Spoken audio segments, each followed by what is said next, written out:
Hello' নমস্কাৰ wireless Assam YouTube চেনেলত আপোনালোকক আন্তৰিক শুভেচ্ছা জ্ঞাপন কৰিছোঁ। মৰমৰ প্ৰিয় ছাত্ৰ ছাত্ৰীসকল, আজি তোমালোক সকলোৰ কাৰণে এটা গুৰুত্বপূৰ্ণ ভিডিঅ'। ছোৱালীসকলে বিশেষকৈ HS স্কুটি আৰু নিযুত মইনা আঁচনি পাই আছিল, আৰু ল'ৰাসকলৰ কাৰণে এটা বিশেষ দাবী আছিল যে মামাই ভাগিনসকলক ল'ৰাসকলক কি দিব। আৰু সেই বিষয়ে মুখ্যমন্ত্ৰী মহোদয়ে বহুত সময়ত ল'ৰাবিলাকক প্ৰতিশ্ৰুতি দি আছিল, আৰু সেই প্ৰতিশ্ৰুতিটো যোৱাকালি মুখ্যমন্ত্ৰী মহোদয়ে আপোনালোক সকলোকে এটা ধুনীয়া সুখবৰ দিছে। আপোনালোক সকলোৱে জ্ঞাত যে বাবু আঁচনি ল'ৰাসকলৰ কাৰণে লৈ আহিছে।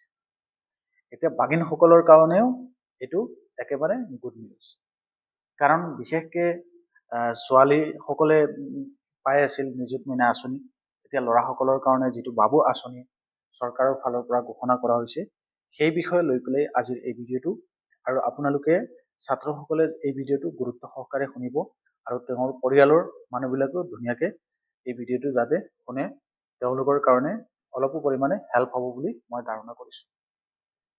এই ভিডিঅ'টো বাবু আঁচনি যিটো সেইটো ঘোষণা কৰাৰ মই পিছত কিয় বনাবলগীয়া হৈ আছে, কাৰণ এই বিষয়ে যেতিয়া মুখ্যমন্ত্ৰী মহোদয়ে পোষ্ট কৰিছিলে নিজৰ ফেচবুক পেজত বা এক্স হেণ্ডেলত বা CMO আছাম যিটো ফেচবুক পেজ আছে, তাত গ'লে আপোনালোকে ভিজিট কৰি চাবও পাৰিব।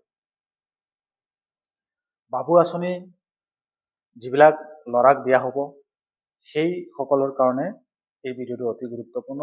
আৰু যিবিলাকে বাবু আঁচনি এপ্লাই কৰিব বিচাৰে, তেওঁলোকৰ কাৰণে এই ভিডিঅ'টো অতি গুৰুত্বপূৰ্ণ।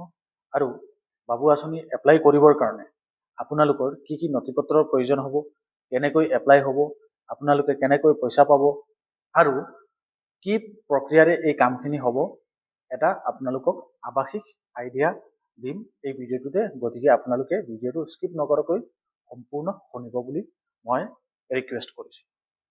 প্ৰথমে এই যিখন টেমপ্লেট মই আপোনালোকক স্ক্ৰীণত লগাই দিছোঁ, তাতে লিখিছে the gift your boys, the gift for boys. ল'ৰাসকলৰ কাৰণে এইটো এটা গিফ্ট স্বৰূপ বাবু আঁচনিৰ ঘোষণা।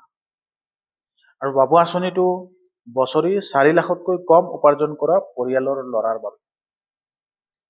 এতিয়া বছৰি 4 লাখতকৈ কম উপাৰ্জন কৰা পৰিয়ালৰ ল'ৰা হ'বৰ কাৰণে আপোনালোকৰ ৰেচন কাৰ্ডৰ প্ৰয়োজন হ'ব, আৰু এই ৰেচন কাৰ্ড থকা পৰিয়ালৰো এটা সামূহিক ইনকামৰ এটা সীমা থাকে, সেই হিচাপে ৰেচন কাৰ্ড দিয়া হয়। গতিকে আপোনালোকৰ ৰেচন কাৰ্ডখনৰ প্ৰয়োজন হ'ব। কিন্তু যদি আপোনালোকৰ ৰেচন কাৰ্ড নাই, তেনেতে হয়তো ইনকাম চাৰ্টিফিকেটৰ প্ৰয়োজন হ'ব পাৰে, যিহেতু ইয়াত ইনকামৰ কথা কোৱা হৈ আছে। গতিকে আপোনালোকে চাই ল'ব, লাগিলে ইনকাম চাৰ্টিফিকেট এখন বনাই ৰাখি দিব। যেতিয়া ঘোষণা কৰিব, হয়তো সেই সময়ত আপোনালোকে দৌৰা দৌৰি বা স্পীডত বনাবলৈ অসুবিধাও হ'ব পাৰে। সেইকাৰণে আগতীয়াকৈ এপ্লাই কৰি দিব। সেৱা সেতু পৰ্টেলত গৈ ইনকাম চাৰ্টিফিকেট এপ্লাই কৰাৰ সুবিধা আছে। অনলাইন খাজনাৰ ৰচিদখন দি পেলাই আৰু গাঁওবুঢ়াৰ প্ৰমাণ পত্ৰ আৰু নিজৰ ID প্ৰুফ এখন দি সেৱা সেতুত এপ্লাই কৰি দিব। মাত্ৰ 10 টকা ফিজ এটা কাটে, আৰু এইটো আপোনালোকে নিজৰ মোবাইল ফোন দিও কৰিব পাৰিব। প্ৰয়োজন নহয়, এক্সেপশ্যনেল হিচাপে আপোনালোকে বনাই ৰাখিব। তাৰপিছত আহিল স্নাতকোত্তৰ ছাত্ৰৰ বাবে প্ৰতিমাহে 2000 টকা প্ৰদান কৰিব, আৰু স্নাতক ছাত্ৰৰ বাবে প্ৰতিমাহে 1000 টকা প্ৰতিমাহে দিব। চৰকাৰে এইটো ঘোষণা কৰিছে। গতিকে এই দুটা কেটাগৰীত পইচাখিনি দিয়া হ'ব, 2000 টকা আৰু 1000 টকা। স্নাতকোত্তৰৰ কাৰণে ছাত্ৰৰ বাবে 2000 টকা, আৰু স্নাতক ছাত্ৰৰ কাৰণে 1000 টকা। এই টকাখিনি হয়তো শুনোতে হয়তো অলপ সীমিত পৰিমাণৰ টকা লাগি আছে, কিন্তু এইখিনি টকা দি পেলাই বহুতো ল'ৰাৰ ইণ্টাৰনেটৰ খৰচ বা বুকছৰ খৰচ, কাগজৰ খৰচ, এনেধৰণৰ এই স্কিমবিলাকৰ বিনিময়তে তেওঁলোকে এই খৰচবিলাক কৰিব পাৰে, আৰু যিটো কৰিলে তেওঁৰ পঢ়াত অলপো পৰিমাণে হ'লেও হেল্প হ'ব। গতিকে এইটো দেখাত হয়তো সাময়িক সৰু এটা এমাউণ্ট লাগি আছে, কিন্তু প্ৰত্যেক মাহত যেতিয়া আপোনালোকে পাব, ভাল পৰিমাণৰ আপোনালোকৰ হেল্প হ'ব বুলি আমি মানে ধাৰণা কৰিছোঁ। আৰু এটা বস্তু আপোনালোকক ক'ব বিচাৰিছোঁ, এই যিটো বাবু আঁচনি, সেই বাবু আঁচনিটো এপ্লাই কেনেকৈ হ'ব, সেইটো হ'ল মেইন কুৱেশ্যন। আৰু এপ্লাই ক'ত হ'ব, অনলাইন হ'ব নে অফলাইন হ'ব, এই বিষয় লৈ পেলাইও কিছুমান ছাত্ৰৰ মনত এটা ডাউট হ'ব পাৰে। সেইকাৰণে মই A to Z প্ৰচেছ বুলি লিখি পেলাই এই ভিডিঅ'টো বনাইছোঁ। যাতে আপোনালোকে এটা আইডিয়া পাই যায়। বাবু আঁচনি আমি উদাহৰণ হিচাপে এইটো যিটো স্কিম, এই স্কিমটো চৰকাৰে আঁচনি হিচাপে ঘোষণা কৰিছে ছাত্ৰসকলৰ কাৰণে।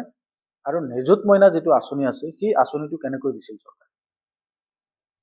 ফৰ্ম বিতৰণ কৰিছিল। ফৰ্মখন ফিল আপ কৰি আপোনালোকে কলেজত জমা দিবলগীয়া হৈছিল। আৰু সেই চিষ্টেমেটিক গৈ পেলাই আপোনালোকৰ নামবিলাক চিলেকশ্যন হৈ পেলাই তাৰপিছত গৈ পেলাই আপোনালোকক প্ৰথম মাহে চেক বিতৰণ কৰিছিল। তাৰপিছত আপোনালোকক DVD যোগে টকাখিনি একাউণ্টত গৈ আছে। ছেম তেনেকা নিযুত মইনা আঁচনিৰ নিচিনা আপোনালোকৰ হয়তো বাবু আঁচনি যিটো আছে, সেই আঁচনিটোৰ এপ্লাইও এনেধৰণৰ হ'ব পাৰে। গতিকে এনেধৰণৰ যদি এপ্লাই হয়, আপোনালোকৰ নথি পত্ৰৰ কি প্ৰয়োজন হ'ব? প্ৰথম হ'ব আপোনালোকৰ অসমৰ স্থায়ী বাসিন্দা হ'ব লাগিব। আৰু চৰকাৰী স্বীকৃতিপ্ৰাপ্ত যিবিলাক বিদ্যালয় আছে, যিবিলাক ইউনিভাৰ্চিটি বা কলেজ আছে, এফিলিয়েট কলেজবিলাক আছে, সেইবিলাকৰ ছাত্ৰসকলে এপ্লাই কৰিব পাৰিব, যেনেকৈ নিযুত মইনা আঁচনিত এপ্লাই কৰিব পাৰিছে। তাত প্ৰাইভেট যিবিলাক স্কুল আছে বা যিবিলাক হায়াৰ ছেকেণ্ডাৰী গ্ৰেজুৱেশ্যন স্কুল আছে, যিবিলাক ডিগ্ৰী কলেজ আছে বা ইউনিভাৰ্চিটি যিবিলাক আছে, সেইবিলাক ছাত্ৰই এপ্লাই কৰিব নোৱাৰিব।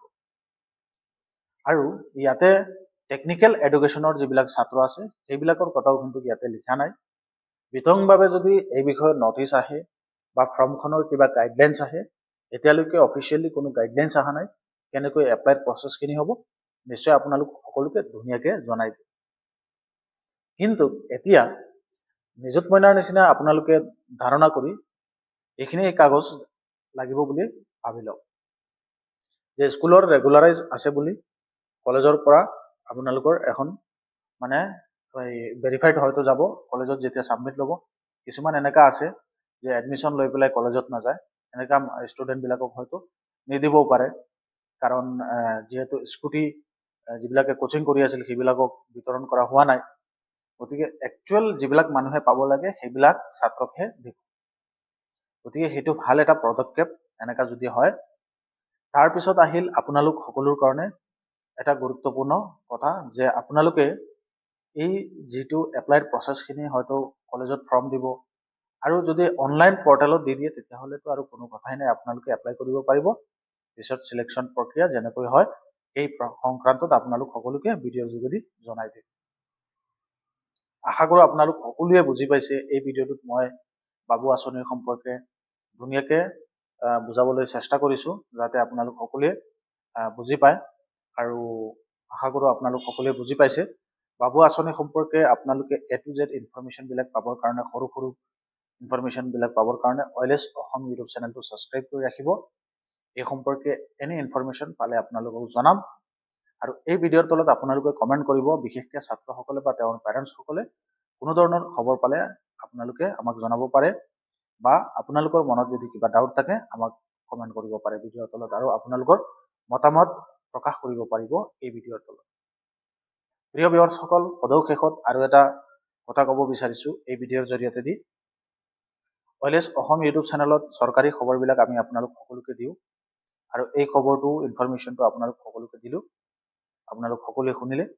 এনেধৰণৰ খবৰবিলাক পাবৰ কাৰণে OILS অসম ইউটিউব চেনেলটো ছাবস্ক্ৰাইব কৰিবলৈ নাপাহৰিব। আৰু সকলোকে ধন্যবাদ জ্ঞাপন কৰিছোঁ। Thank you. জয় আই অসম। নতুন বছৰ সকলোৱে ভালকৈ উদযাপন কৰক। নৱবৰ্ষৰ সকলোকে শুভেচ্ছা।